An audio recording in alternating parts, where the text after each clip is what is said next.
Hello everyone, it's a pleasure to be here to share with you what I'm living with my students during the last 3 years.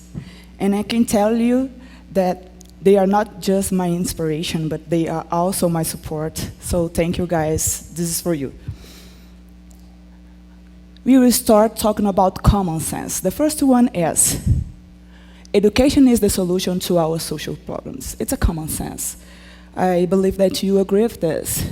So if I ask you now, or everywhere that I can go, and I can ask this to anyone, probably I will receive the same answers. Hey everybody, what do you want? We want the end of corruption, inequality, and discrimination. So we want this now.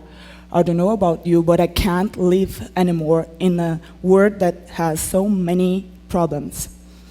And if you want the end of this problem now, this requires urgent and constant actions. But my question for you is, are you committed? Or do you really care about it? Just take your time to reflect. Because when I, in my classroom, and I ask my students why they are coming to school, I have these answers. Because my parents want to. Miss, I'm here to study there at a school. Or to see my friends, and that's fine. That's really okay. But I would like to know more. I would like to know more about it. And I ask, why parents want to see kids in a school? Why do you need to study? What is the school purpose? And I have these answers. It's not just in Brazil, it's not just Brazil. I saw this in Italy too, when I had conversations with some teachers. And we have these answers. Probably you heard too. To be a good citizen, to have a good job, to learn, to achieve a high grade, to get into a good university to prepare us to the world. And that's really, really funny. So you can have this purpose. That's the thing. You can have this. But if you just pay attention and observe, in one side, we have urgent and constant actions because education is the solution to our social problems. But actually, when in my classroom, what I can see is individual purpose, continuous preparation, because they are talking about their future. And my question is it easier to complain than to be an example?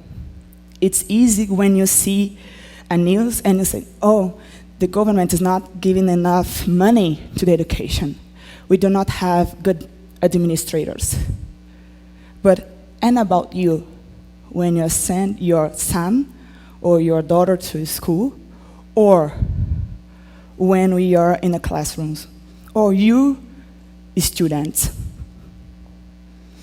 But probably you have a social network and you had this 10 years challenge in your screen.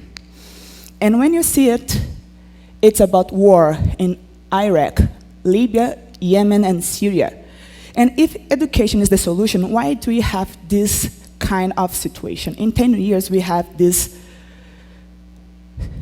war and people suffering and all these tragedies.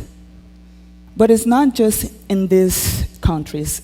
If you observe, if you are seeing the news, in UK, the first word, that one that invests a lot in education, we have this: job discrimination unchanged since the late 1960s in UK, but here we have this. Since the beginning of our history, we have to face, to lead every day with corruption. Do we have more time? Our environment has more time to wait us to change our position in the world. And here, what the most of our school in the world is doing. We are talking about 21st century learning. We are trying to talk about developing our students' values, technology abilities, critical thinkers. We want to prepare students. And we are having this kind of education that prepare to individual purpose. Because when I see this kind of book, Hunters of Good Examples, looking for Brazilians who make the difference, I can ask you, why do we need hunters of good examples?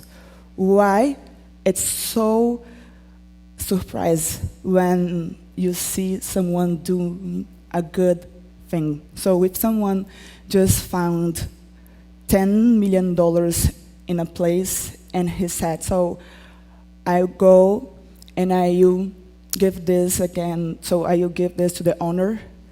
And this is kind of surprising because everybody wants to ask him why they are giving back, why they are doing this. Also, we need to spread out this example. This is something that call attention, and for me, it's normal, that's the expectation. Why we are so surprised about good ones, about the good ones that do the good job?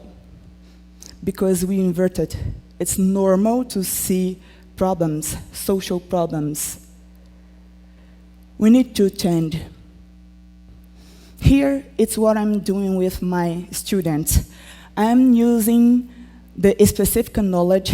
I teach geography and history, and I add some points of Brazilian Constitution, also points of EAB in the project. So through the project, they can use the specific knowledge. And then they will find a team where they can just apply the knowledge. So where they need to find the point that they search about it is on our social problems. So they have a knowledge and they have to find a social problem. Not about just the poor community, but can be in a school community, local community. So they used the Google form, the technology ability, to send emails asking for other students what they think about our community and our problems. They used the 21st skills. They had to inquire, they have to reflect, they have to analyze, they have to create data, they have to use graphics and tables. At the end, they need to give me a report. And at the end, I would like to read a solution. For me, when we have to add project-based learning, social problems, 21st century learning, we have service learning project. This means that our specific knowledge is used to help people. This is different of social service because social service is awesome, but it's about raising money. You can have your old stuff and donate to the orphanage, but I'm talking about using your time, your knowledge. I'm talking about education as a solution. So if everybody has this chance to have a service learning project in a daily basis, we will have urgent and constant actions. Probably you have a happy word. For me, it's okay, I like it. But suddenly, I faced this news. Generation Z, people between the range of 15 and 23 years old, they are saying they are reporting the most mental health problems. Although 62% of Generation Z said rising suicide rates are also a source of stress, compared with 44% of adults overall. This caught my attention, probably yours too. And Harvard, Yale, one of the best universities in the United States, and also our own UNB, they said, we open a course called happiness. Why? why they need to open this kind of course. That's really good. My question is why they need to do it, why they need to create this. Because our students, when they finish the high school, they are having depression, anxiety. They are suffering about depression. Are our students feeling prepared to face the world? They can have the best education. They are able to use these skills. My second common sense. Students are the nation's future. Probably you heard this in a candidate speech. Everywhere you can see it. Students are our nation's future, and we put this on them because they need to solve social problems. But I will tell you, our social problems. And is it time to deconstruct this? It's time to change our mind, because I intend to be alive in the next few years. I don't know about you, but I am the future. So we are the nation's future. We need to take this to us, not just let with our students. We are the future. So if we are the future, I'm asking you because I'm not fully developed about these skills. I can't 100% identify my emotions or even successfully regulate emotions, thoughts, and stress. I don't know about you, empathy I need to develop. And maintain healthy relationships, it's something that I can tell you, it's difficult. Can you imagine our kids and our young adults having 100% of these skills developed? Probably not. We are not having this skill fully developed. So that's what I'm doing too. But just at the end of this semester, at the first semester, we have here self-awareness, social awareness, relationship skills, responsible decision-making, and self-management. If you see in the blue part, it's not just about students, it's about school, family, community, and also teachers. I can tell you, I learn a lot with my students.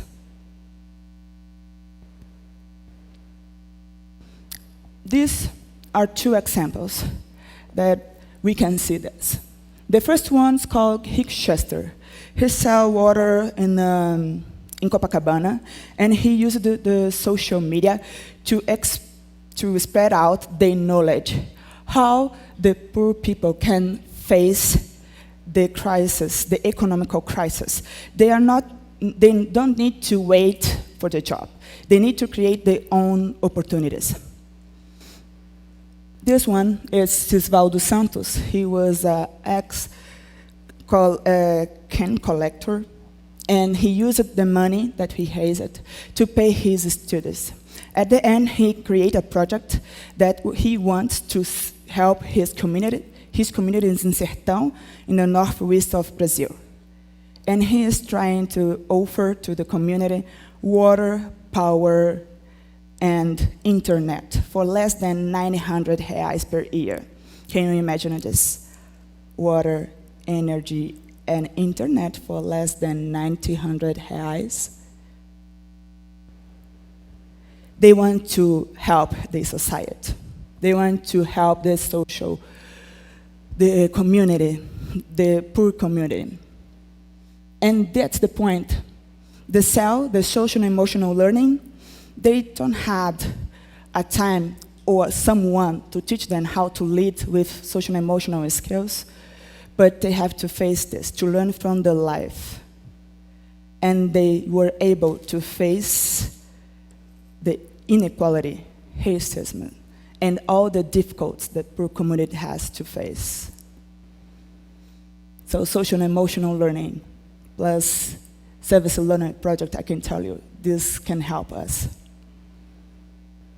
And in conclusion, we are learning every time. We are lifelong learners. It's a continued walking.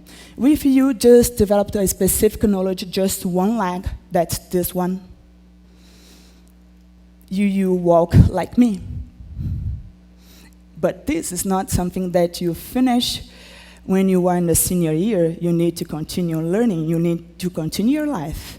But at some time, you feel pain. At some time, you hurt yourself. At some time, you need to stop just to recover your emotion. When you have a balance, you can walk more. You can go straight. You can use your individual purpose through the service learning to contribute to society. That's my reflection for you. Thank you so much.